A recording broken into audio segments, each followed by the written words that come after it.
for me, and I welcome their hatred.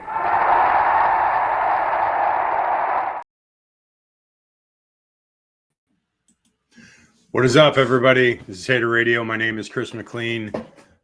This is a college football media brand. Ian, how are you? My co-host. Good to see you. I'm doing real good here. Weather got a bit chilly. It's getting colder down here, so I'm trying to warm up.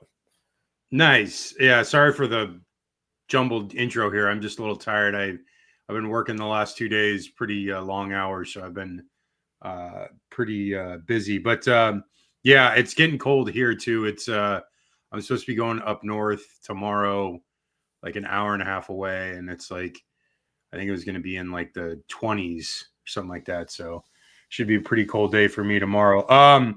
So let's get into it. So today's show is very quick. It's just a brief show because hey, there's no games this weekend. Well, there is a Army-Navy game, but we're not really going to talk too much about it. We'll give our prediction, but mainly the focus here is a debate about the Heisman.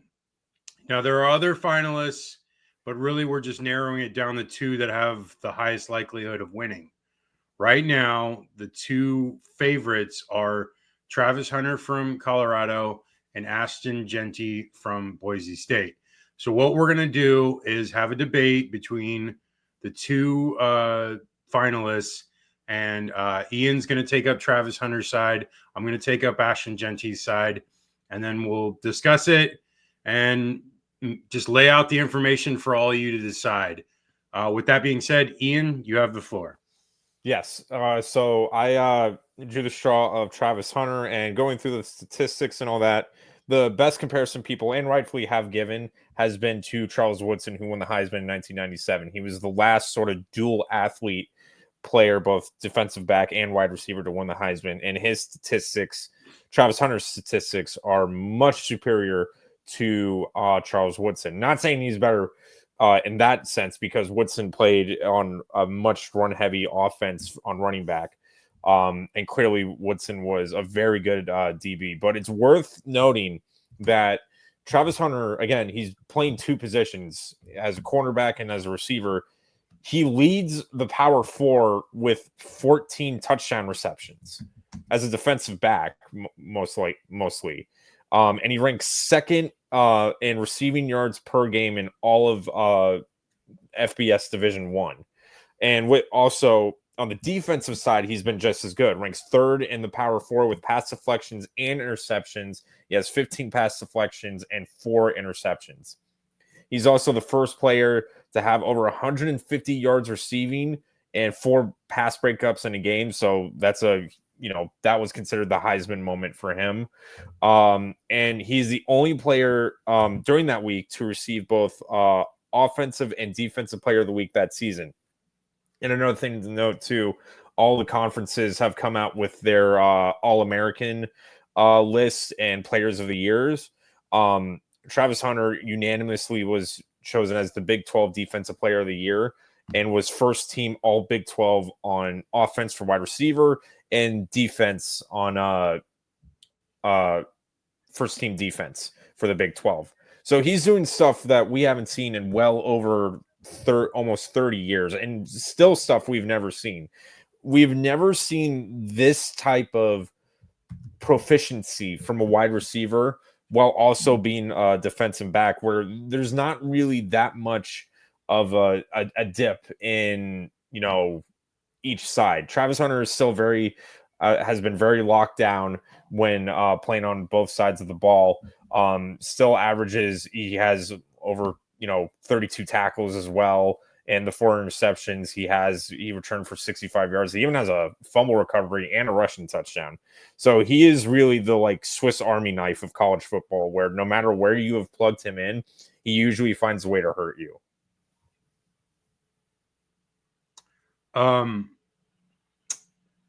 Do you have more, or do you want me to jump in? You can jump in.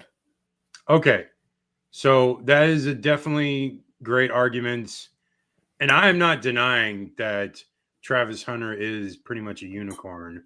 Like, there is a lot of, stats and information that you can provide that clearly one thing to note about my research. Sorry, I made sure, deliberately sure, I did not bring up snaps as a statistic. Yeah.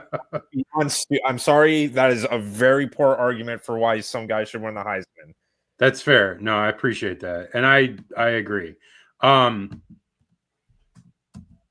The thing I'll say, let me get into Jeanty's stuff, and then we'll go back and forth debating the intricacies of these two players. Okay, so Ashton Jeanty, he junior at Boise State, led the team to a 12-1 record, a Mountain West Conference championship, a first-round bye in the playoff, and a number 3 seed overall. Their only loss came against the number 1 overall seed, Oregon, in Outson. The stats: 344 carries, 2,497 yards, 29 touchdowns, 7.3 yard average, 36.2% of his yardage came on 4% of his carries, or 13 carries, which were some of his long runs. He went up against UNLV in the Mountain West Championship game, and also a game earlier in the year. At the time, UNLV was the 10th ranked rushing defense and was only allowing 3.2 yards per carry. And during that game, Jeanty had 32 carries for 209 yards and a touchdown for an average of 6.5 yards. Oregon being the number 1 overall seed in the CFP, number 1 ranked team nearly all year. They're the 35th ranked rushing defense by the end of the season. They gave up only 4.01 yards per carry, 126.1 yards per game average. Jeanty went for 192 yards, 3 TDs, averaged 7.7 yards in that game, and had a long touchdown run of 70 yards. In 2023, he had 1,916 total yards and 19 total TDs. So he's not just a one-hit wonder. He's done this for 2 years. He is 90 yards away from second all-time season rushing record, all-time. And not only that, if he gets a couple of games, maybe he gets it in one game, but the record by Barry Sanders is 2,628.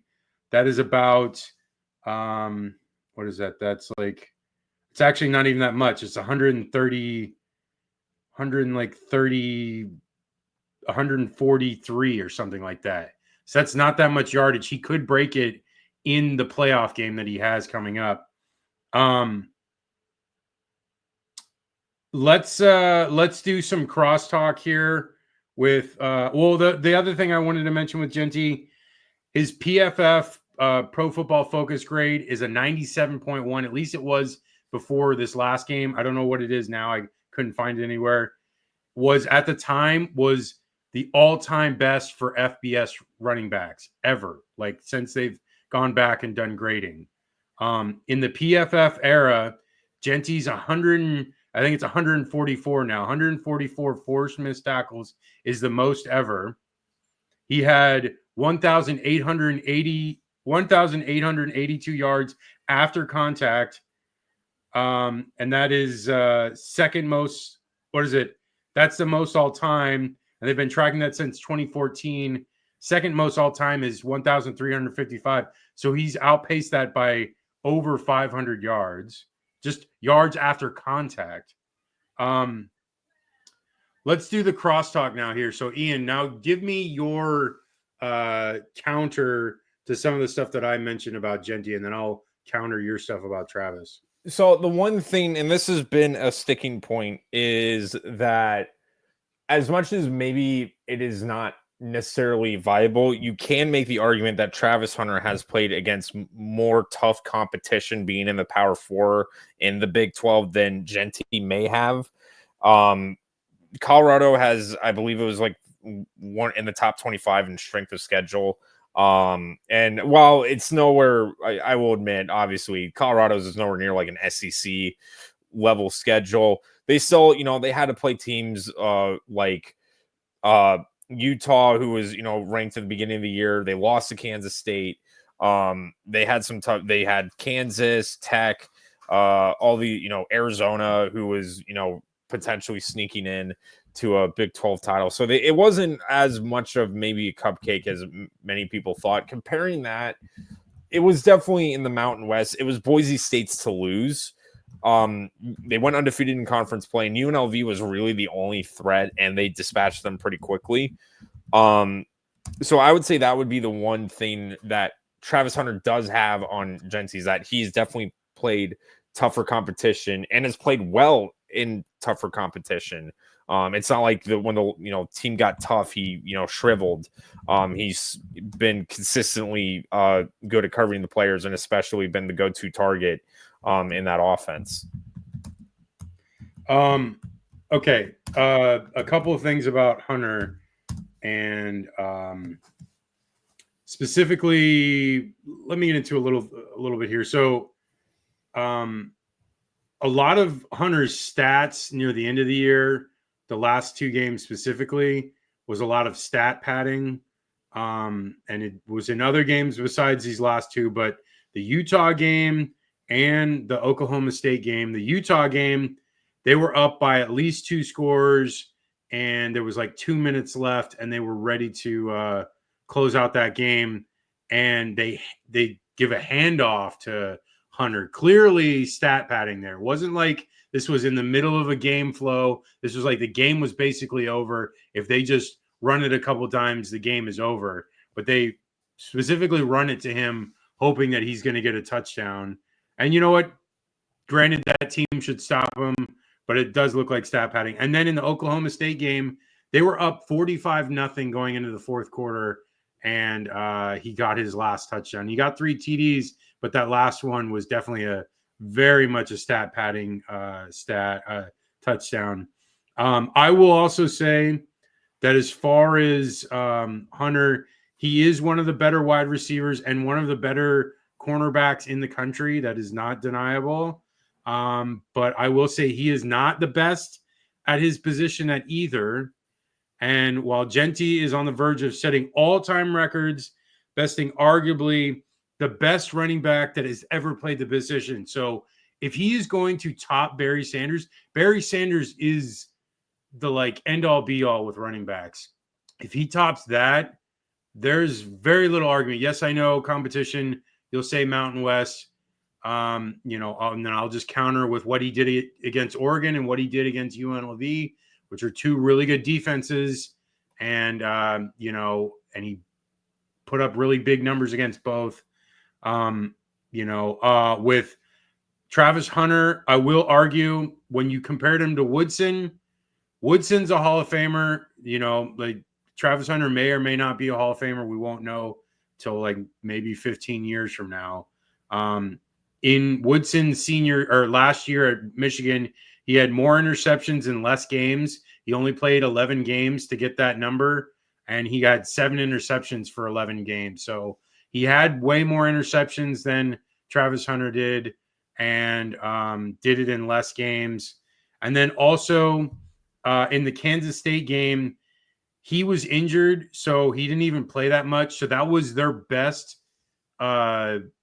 the best team that they played all year, and he didn't even play that much in that game. So you kind of throw that one out, and then not only do you throw that one out, but then he also avoided 3 of the better teams in the Big 12. He did not play Arizona State, he did not play BYU, and he didn't play Iowa State. So as much as he does have per se better competition, that better competition in the Big 12 is weighted if you play those teams. But because he did not play those teams, you're kind of using that weight without actually getting the influence of those statistical deviations there, where it's like if you don't have those in his stat grouping, you're not actually able to show that he was going against better competition. You're using the fact that the conference is better because of those 3 teams.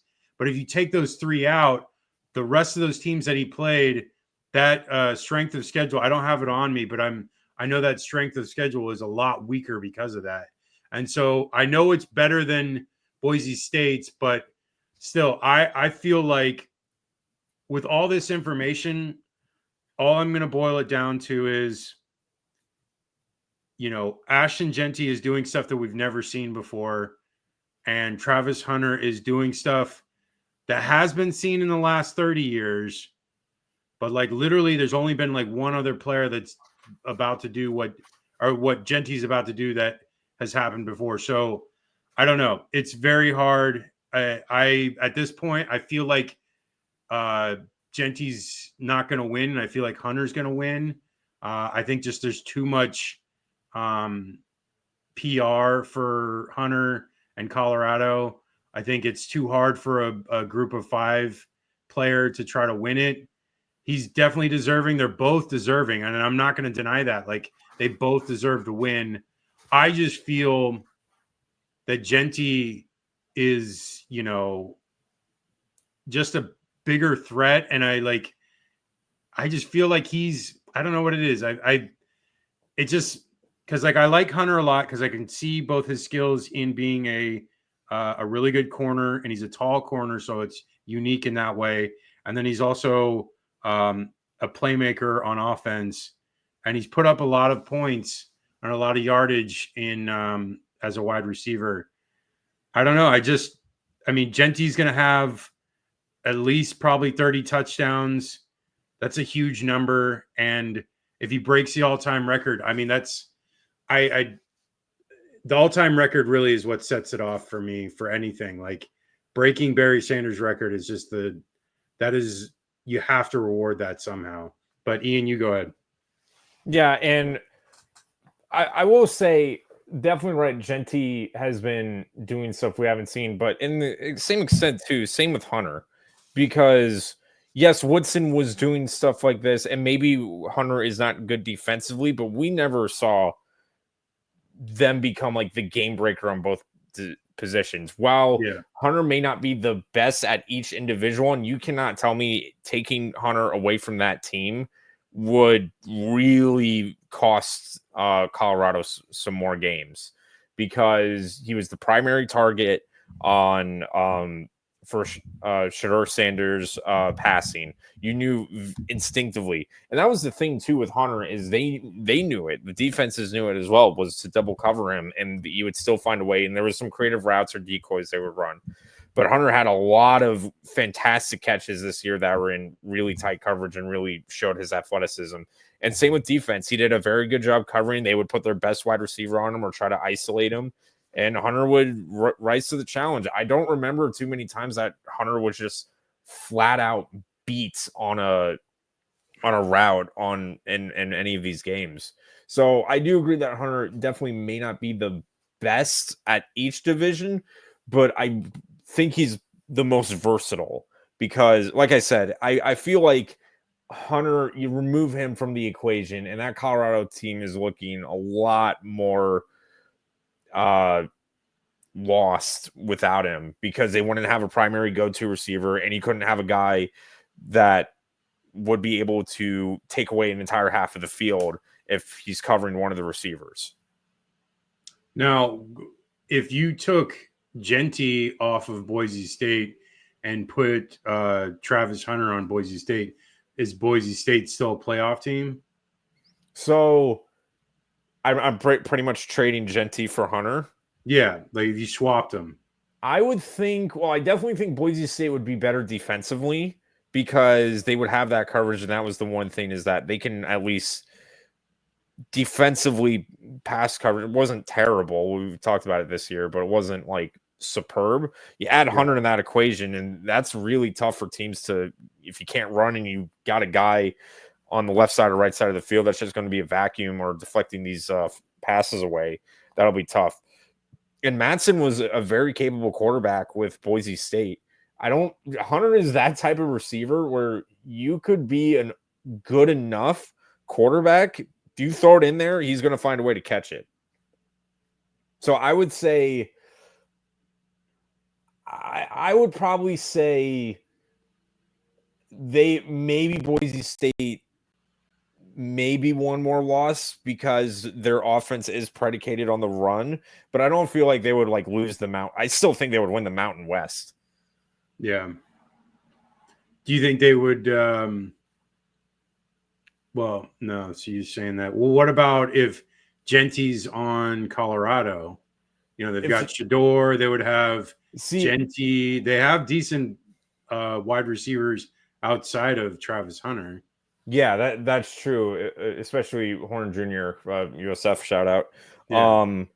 I would say if you put Jeanty, that does make that Colorado offense more dangerous because not only do you got to, because Shedeur Sanders game, they don't run the ball at all. They don't, but if they don't have a capable running back to do that. Yeah. So if you plug Jeanty into that, now you got more to worry about. The thing would be though is that they would force Sanders to throw the ball, but that's asking for trouble because he could just scramble out of the pocket and run it himself. So it would kind of be a mirror of the kind of Johnny Manziel-esque Texas A&M offense where either we run it or Johnny's going to run it if he can't find anybody open. There's no way you're going to stop this.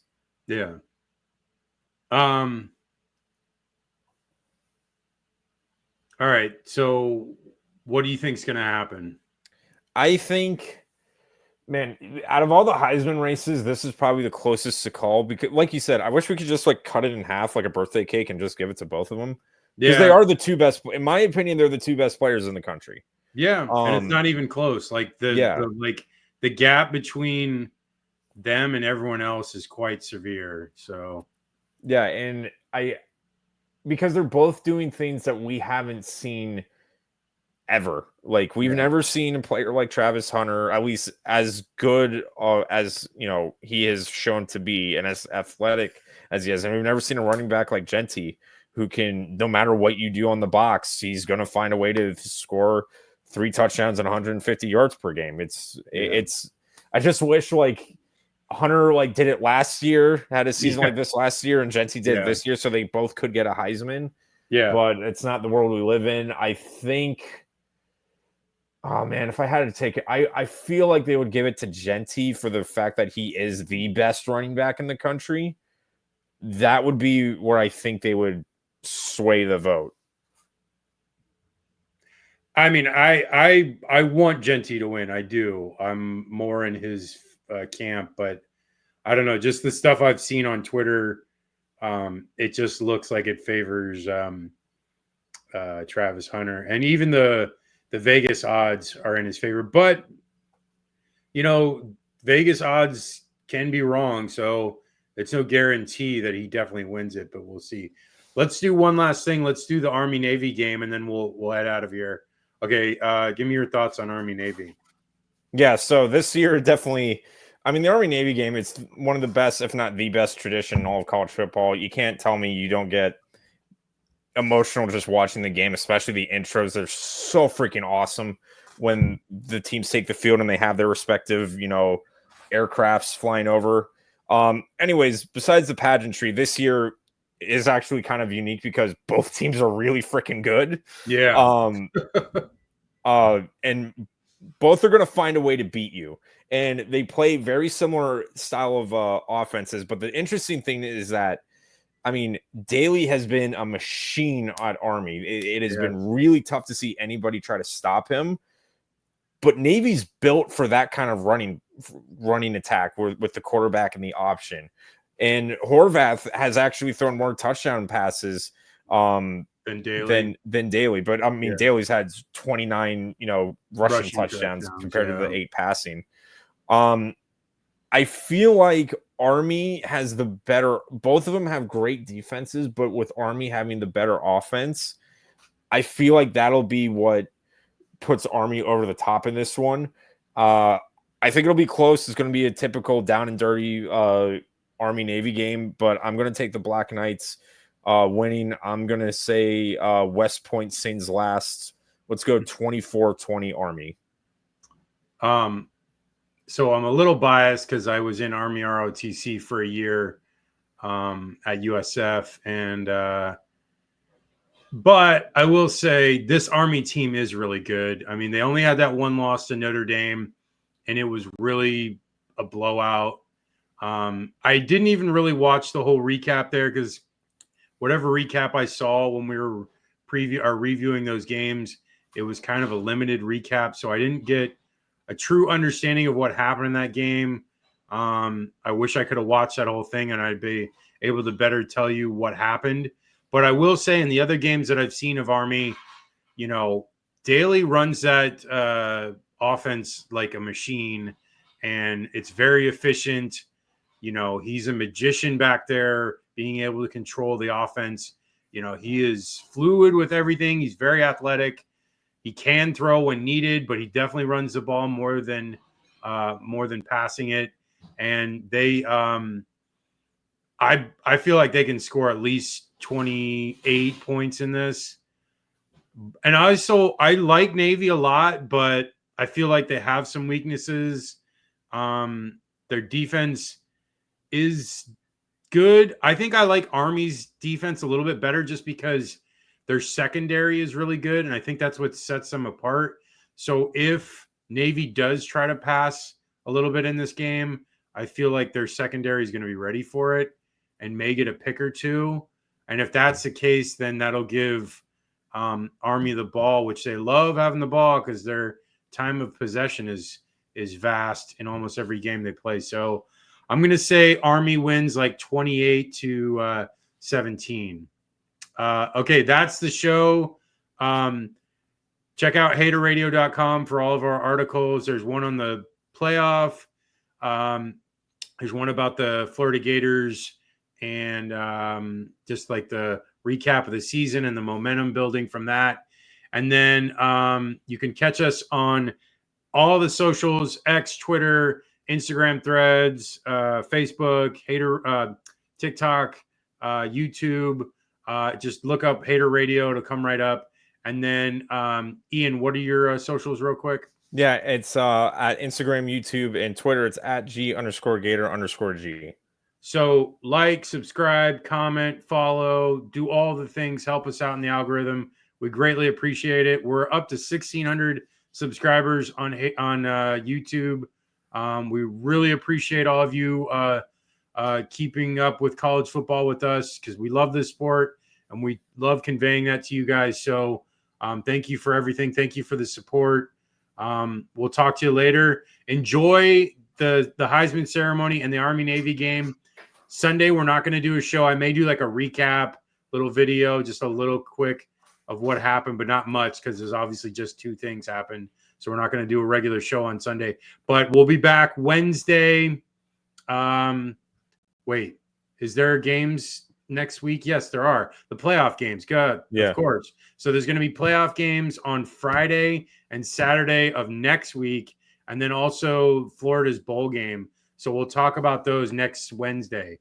So no show Sunday, but Wednesday, 8 p.m. Eastern, 5 p.m. Pacific. All right. Take care, y'all.